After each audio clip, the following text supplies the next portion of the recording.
Subscribe करा Manish recipe या Marathi cooking चॅनलला। लाल बटन दाबून आणि जे बेल आयकॉन दिसते त्याला प्रेस करा। याने तुम्हाला माझे नवीन रेसिपीचे नोटिफिकेशन सगळ्यात पहिले मिळेल आणि मी जे नवीन रेसिपीज टाकते ते तुमच्या एकही मिस नाही होणार। तर आज इथे मी तुम्हाला तिळाची कुरडई कशी बनवायची ते बनवून दाखवणार आहे। यापूर्वी पण डिटेल व्हिडिओ गव्हाच्या कुरडईचा टाकलेला आहे मागच्या वर्षी, तो तुम्ही पाहिला नसेल तर लिंक देते व्हिडिओच्या शेवटपर्यंत, तो तुम्ही पाहू शकता। आणि कम्युनिटी टॅबवर काल मी विचारलं होतं की तुम्हाला कोणती रेसिपी पाहायला आवडेल, तर तिळाची कुरडईला जास्त वोट आलेला आहे, त्यामुळे मी ही रेसिपी इथे आज पोस्ट करत आहे। तर डिटेल रेसिपी परत एकदा दाखवते। परत चिक जो आहे तो फटाफट कसा काढायचा ते इथे दाखवणार आहे। यापूर्वीच्या व्हिडिओमध्ये डिटेल टाकलेलं आहे सगळं, आणि आता पण डिटेलच टाकणार आहे, फक्त थोडं फटाफट आणि फास्ट डिटेल दाखवणार आहे। तर यासाठी गहू घेतलेले आहे, तुम्हाला हवे तेवढे गहू घ्यायचे इथे आणि त्याला पाण्यामध्ये भिजू घालायचं आहे। वरती तुम्हाला लिहून आलेलं आहे आणि डिस्क्रिप्शन बॉक्समध्ये पण मी लिहून देणार आहे त्याचं माप। तर गहू भिजवायचे आहे आपल्याला आणि याचं रोज पाणी बदलून घ्यायचं आहे तुम्हाला। तर आज दुसरा दिवस आहे, आपल्याला 3 दिवस हे गहू भिजवायचे आहे। दुसऱ्या दिवशी पण पाणी बदलून घेतलेलं आहे आणि आज तिसरा दिवस आहे, तिसऱ्या दिवशी परत पाणी बदलून घ्यायचं आहे आणि नंतर हे गहू आपल्याला आता मिक्सरमधून फिरवून घ्यायचं आहे। थोडं पटापट ही प्रोसेस दाखवते आहे। या पूर्वीच्या व्हिडिओमध्ये बिबड्याचं म्हणा किंवा गव्हाची कुरडईचं म्हणा, सगळ्या याच्यात प्रोसेस मी डिटेल दाखवलेली आहे। तर अशा प्रकारे आता सगळे गहू मिक्सरमधून जाडसर भरडून घेतलेले आहे आणि त्याचा आता आपल्याला चीक काढून घ्यायचा आहे। जे एक्स्ट्रा रफेज आहे ते पण बाजूला काढून घ्यायचं आहे गव्हाचे साल्ट। तर आता अशा प्रकारे सगळे इथे मी चिकामधून हे सगळे गव्हाचे साल्टे बाजूला केलेले आहे। तर आता गाळणीने किंवा चाळणीने असं गाळून घ्यायचं आहे। तर अशा प्रकारे चाळून झाल्यानंतर परत त्याचं जे रफेज आहे ते बाजूला काढून घ्यायचं आहे आणि रात्रभर तुम्हाला हे असंच बाजूला ठेवून द्यायचं आहे, किंवा 1, 2, 3 तास तरी तुम्हाला बाजूला हे ठेवून द्यायचं आहे, जेणेकरून चीक सगळा खाली बसून जातो। तर दुसऱ्या दिवशी आता इथे तुम्ही बघू शकता चीक सगळा खाली बसलेला आहे। आता व्यवस्थित थोडं हळू त्याचं पाणी सगळं वरचं काढून घ्यायचं आहे, म्हणजे खाली तुम्हाला पूर्ण चीक दिसत असेल। तुम्ही बघू शकता चीक इथे खाली लागलेला आहे पूर्ण, तो चीकच आपल्याला वापरायचा आहे। तर आता चीक आता इथे फोडून घ्यायचा आहे, म्हणजेच मोकळा करून घ्यायचा आहे। खाली चिटकलेला असल्यामुळे तो घट्ट झालेला असतो खूप, त्याला असं चमच्याने मोकळं करून त्याचं फाईन असं पाणी बनवून घ्यायचं आहे चिकाचं, थोडं पाणी टाकून।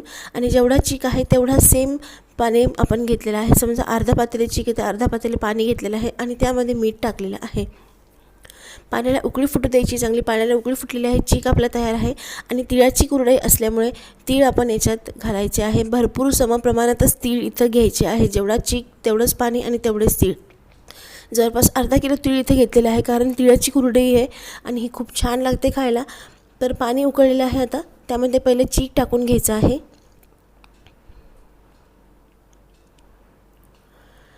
व्यवस्थित हलवायचं आहे, पूर्ण याला शिजू द्यायचं आहे। आताचा कलर तुम्ही चीकचा बघू शकता आणि शिजल्यानंतर बघू शकता तुम्ही।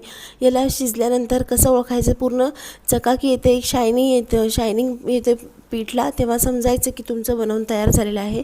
त्यानंतर मिक्स केल्यानंतर ते तीळ घालायचे आहे। तीळ आम्ही इथे धुवून वापरलेले आहे, तुम्हाला धुवून नसेल वापरायचे तर तुम्ही व्यवस्थित याला निवडून वगैरे तसेच वापरू शकता। तर याला नीट मिक्स करून घ्यायचं आहे, दोन्ही नीट मिक्स झालं पाहिजे आणि याला नीट व्यवस्थित शिजवून घ्यायचं आहे पिठाला। पूर्ण अशी पिठाला शायनिंग येते आणि शिजलेलं पीठ लगेच समजतं। तर पीठ आता तुम्ही बघू शकता पूर्ण शिजलेलं आहे आणि आता कुरडई बनवायला आपण चालू करूया। तर चव याची खूप छान झालेली आहे, या तिळाची कुरडई खूप छान लागते। ही खायची कशी ते व्हिडिओच्या शेवटी पण मी सांगणार आहे।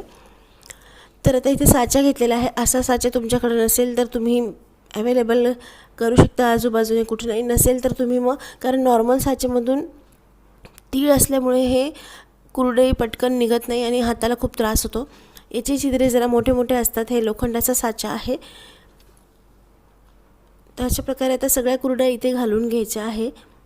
कुरड्या इथे घालून घेतलेल्या आहे आणि याला नीट उन्हामध्ये वाळवून घ्यायचे आहे, कडकडीत उन्हामध्ये पूर्ण सुकवून घ्यायचे आहे, म्हणजे आपल्याला वर्षभर त्या चांगल्या टिकून राहतात, मग त्याला बुरशी वगैरे काहीच असं लागत नाही।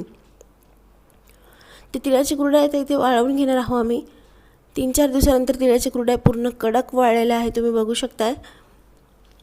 आणि इतके छान लागतात हे खायला. ह्या तुम्ही सिम्पल नॉर्मल जे आपण तळून खातो तसे तळून पण खाऊ शकता, किंवा मायक्रो ओव्हन जर असेल तुमच्याकडं तर सगळ्यात बेस्ट ऑप्शन आहे मायक्रो ओव्हनमध्ये. त्या नुसत्या काहीच तेल न लावता, काहीच न लावता नुसत्या मायक्रो ओव्हनमध्ये 1 मिनिटावर भाजून घेतल्या ना, ते इतके छान फुलतात आणि खूप छान लागतात खायला. नाही तर अशाच पण तुम्ही या नुसत्या कच्च्या खाऊ शकतात, एवढ्या छान ह्या लागतात.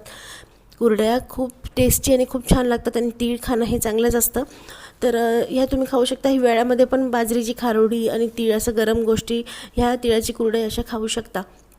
तर ऑन डिमांड हे तिळाची कुरडईला जास्त आलेली होती, म्हणून मी ही रेसिपी पोस्ट केलेली आहे. अजून पुढच्या पण रेसिपी मी अशाच पोस्ट करणार आहे चांगल्या.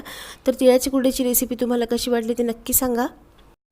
रेसिपी आवडली असेल तर एक लाईक करा, शेअर करा, कमेंट करा आणि मनीज रेसिपी या मराठी कुकिंग चॅनल नक्की सबस्क्राईब करा. तर तिळाची कुरडईची ही रेसिपी तुम्ही बनवून बघा. बनवल्यास मला तुम्ही कमेंट करून सांगा कशी झाली ते.